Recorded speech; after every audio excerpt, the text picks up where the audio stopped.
In the summer of 1980, a man named Gary Kildall had already built the operating system that ran most of the world's personal computers. His company was generating millions of dollars a year. His software, CP/M, was the standard, the dominant platform, the thing every serious computer in the world ran on. And then IBM came to his door. IBM was building the machine that would become the IBM personal computer, the device that would define how the entire world thought about computing for the next 4 decades. They needed an operating system. Their first call was to Bill Gates at Microsoft. Gates directed them to Kildall, acknowledging openly that Microsoft did not have an operating system to offer. What happened next is one of the most disputed, most consequential, and most deliberately obscured episodes in the history of technology. By the time it was over, Kildall's software had been sidelined.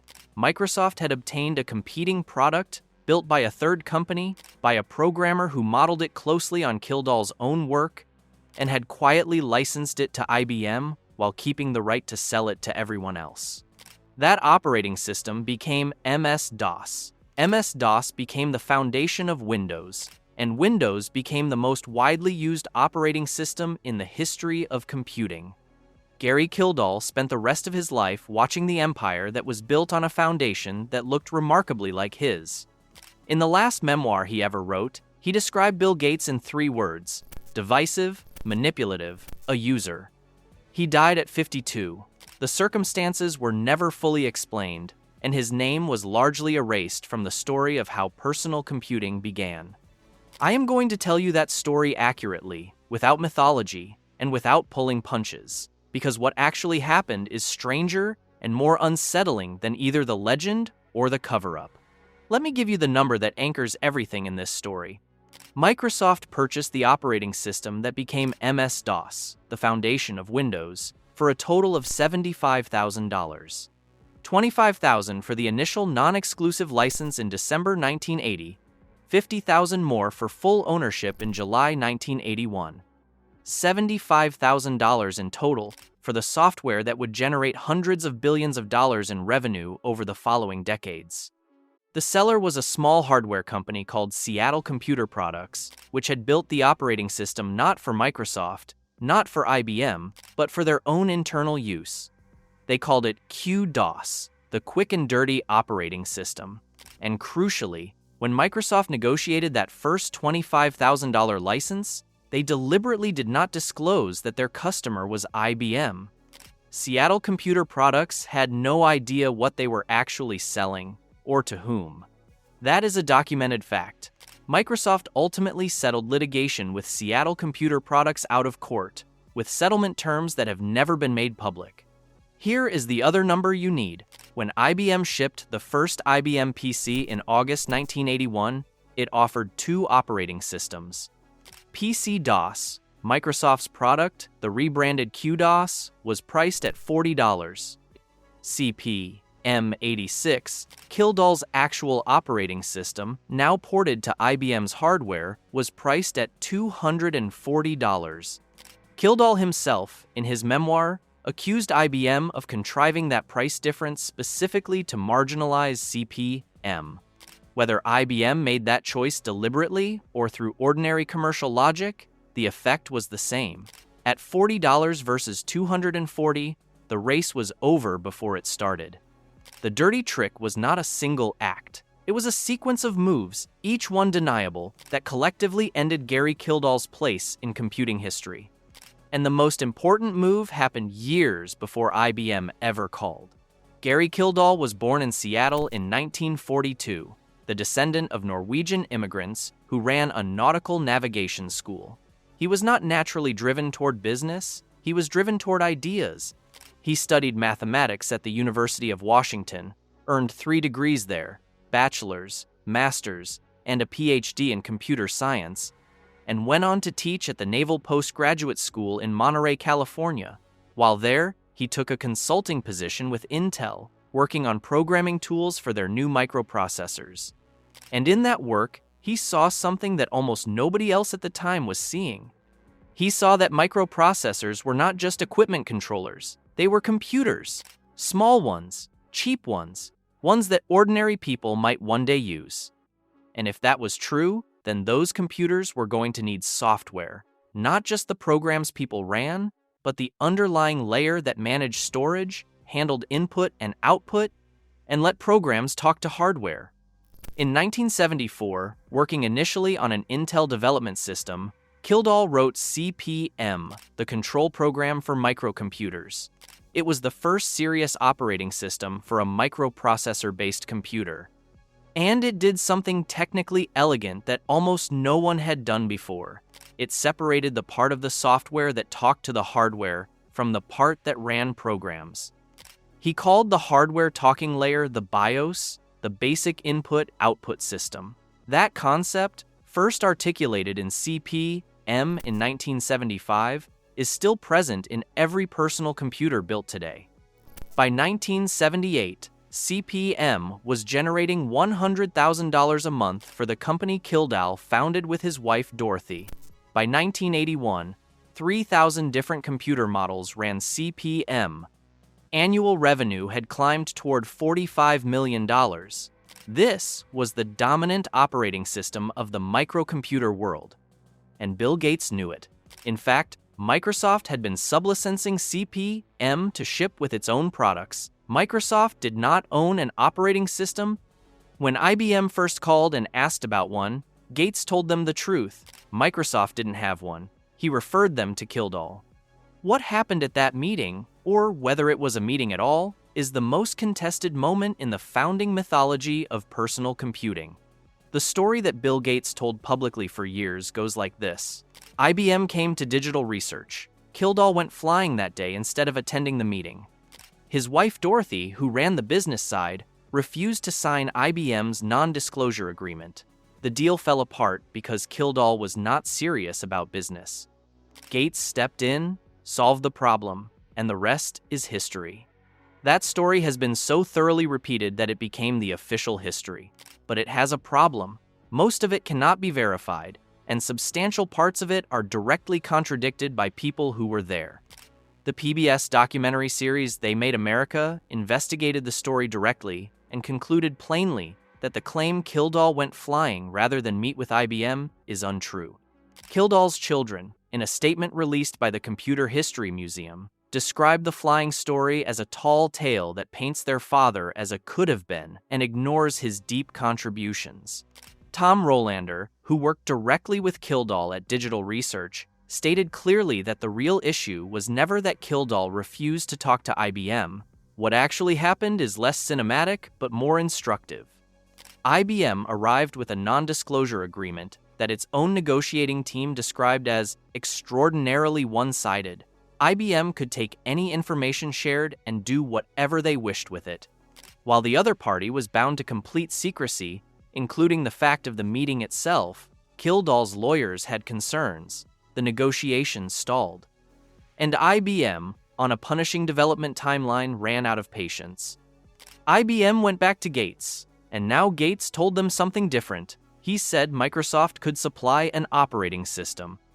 Microsoft did not have an operating system, but Gates knew where to get one. Seattle Computer Products, a small hardware company in the same Pacific Northwest technology world Gates inhabited, had built a 16-bit operating system for their own hardware called QDOS. It was modeled closely on CP/M's API calls, its system interface, specifically to make it easy for existing CP/M software to be ported over. Microsoft paid $25,000 for a non-exclusive license to QDOS in December 1980. They did not tell Seattle Computer Products that IBM was involved. Then, in July 1981, 2 weeks before IBM shipped the first IBM PC, they paid $50,000 more to own QDOS outright, renaming it MS-DOS. Seattle Computer Products, having sold the rights to what would become one of the most valuable pieces of software in history, received $75,000 total and were never told who the real buyer was until it was too late. Gary Kildall had built the original. A third party built a clone. Microsoft bought the clone, hid the buyer's identity, and delivered it to the most powerful hardware company in the world. And then the price was set at $40. against CPM-86's 240. Kildall watched the machine run away from him, but the story did not end there. When Kildall discovered what had happened, he did what many people in his position might have done. He threatened to sue IBM for intellectual property infringement. CPM's API, its system call interface, had been closely replicated in QDOS. In his memoir, Kildall called DOS plain and simple theft because its first 26 system calls worked the same as CPM's. IBM's response was telling. Rather than defend the position, IBM negotiated. They agreed to offer CPM-86 as an alternative operating system on the IBM PC alongside PC-DOS. Kildall accepted and agreed not to sue. And then the price was set, PC-DOS at $40, CPM-86 at $240.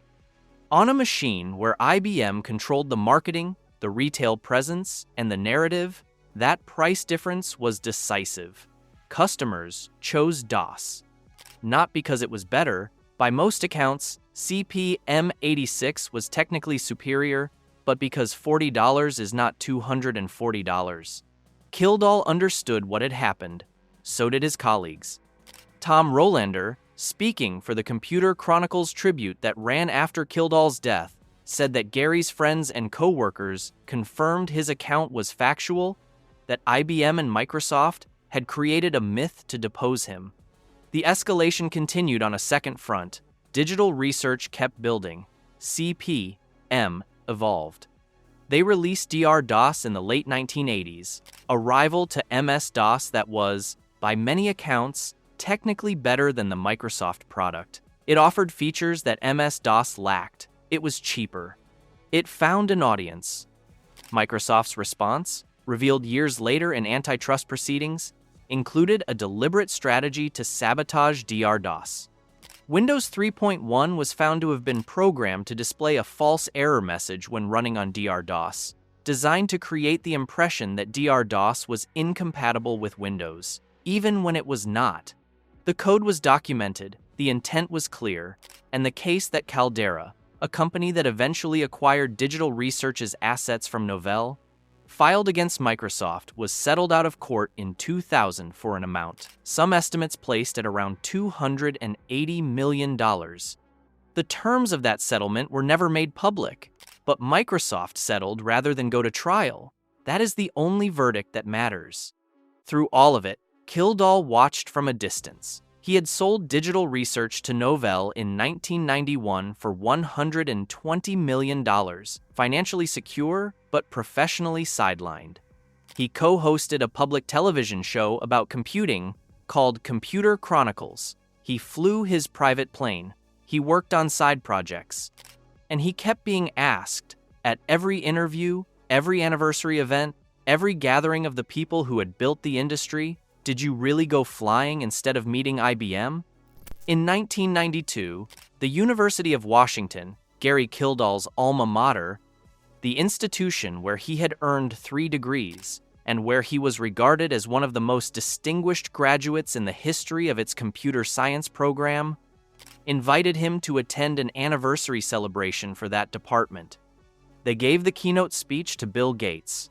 Gates was a Harvard dropout who had never graduated from any program. Kildall held a PhD. Kildall had invented the BIOS concept still present in every PC in the room. Kildall had built the operating system that the entire industry had been built upon before Microsoft's product existed. And his own university, in the city of his birth, handed the podium to the man who had displaced him. That event, Kildall's daughter and son later said, was what finally pushed him to write his memoir, Computer Connections. He spent 2 years on it, printed a small number of copies for family and friends, and distributed them quietly. He never saw it published. In that memoir, he wrote about Bill Gates. I have grown up in the industry with Gates. He is divisive. He is manipulative. He is a user. He has taken much from me and the industry.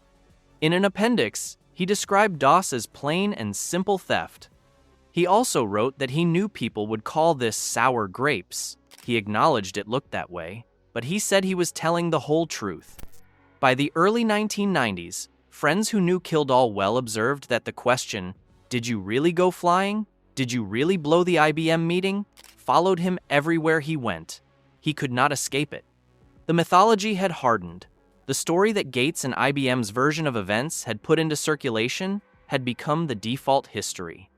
Gary Kildall, in the popular telling, was the guy who could have been Bill Gates but went flying instead. An interesting footnote, a cautionary tale about the importance of business sense.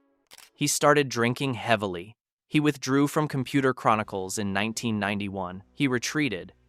On the evening of the 8th of July, 1994, Kildall walked into the Franklin Street Bar and Grill in Monterey, California. The exact circumstances of what happened next have never been definitively established. He sustained a head injury. He was taken to the hospital, released, readmitted, and died 3 days later, on the 11th of July, 1994. He was 52 years old. The coroner noted the injury may have resulted from foul play. Police investigated. No charges were ever filed.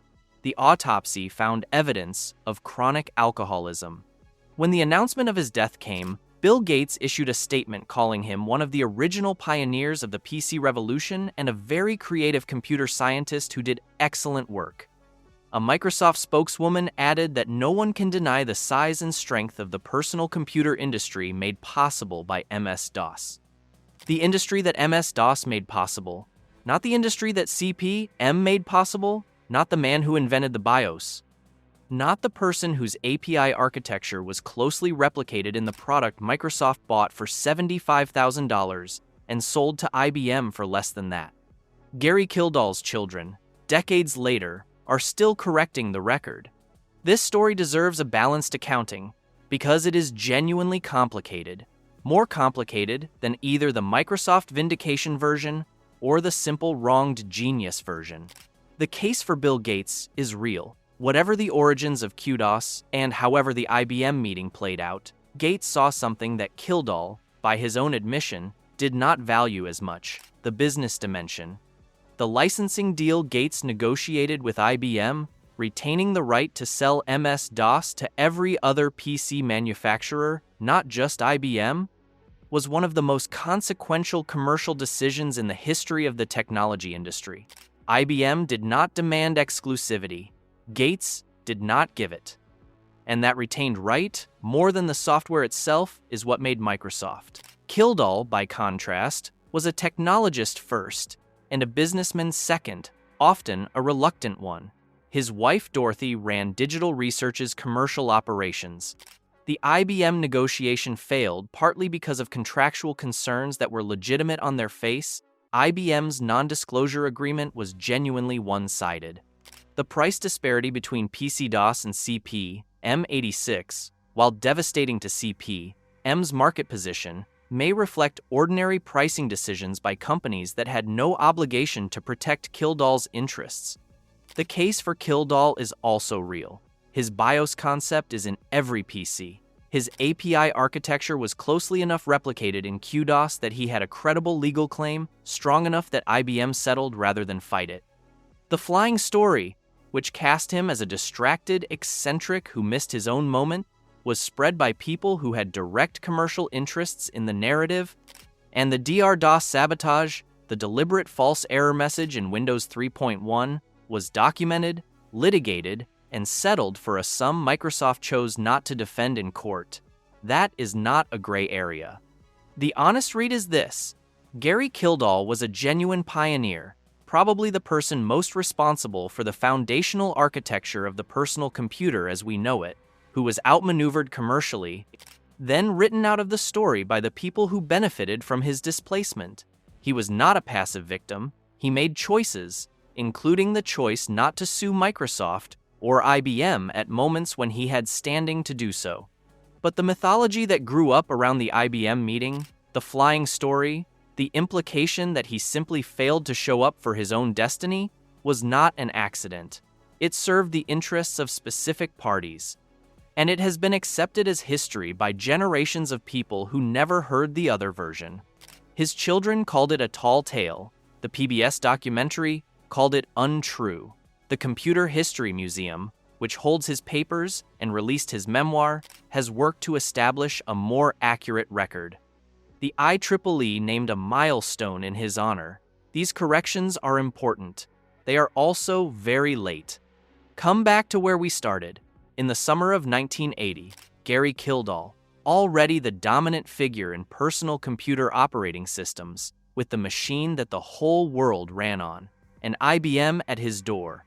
What followed is usually told as the story of Bill Gates' genius, his foresight, his business sense, his ability to see what the IBM deal could mean and act on it.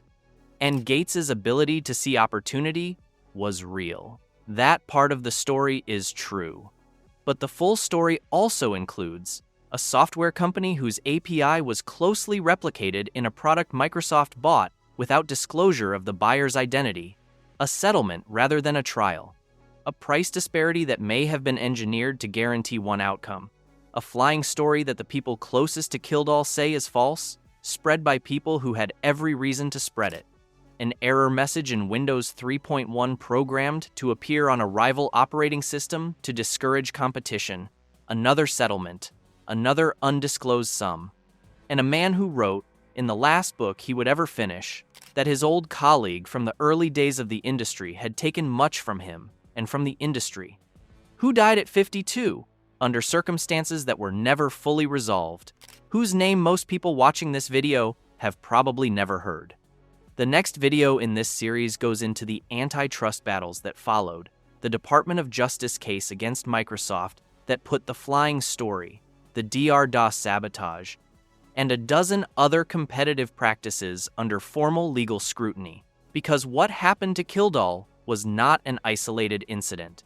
It was part of a pattern that the government eventually investigated, documented, and ruled on. And understanding that pattern tells you a great deal about the company whose software most of you are still running today. If you came to this channel for the history that does not get told in the official version, the version that serves the people who won, subscribing is how you follow this story to its conclusion. Not because we need the number, because Gary Kildall's story does not end in 1994. It ends when enough people know it.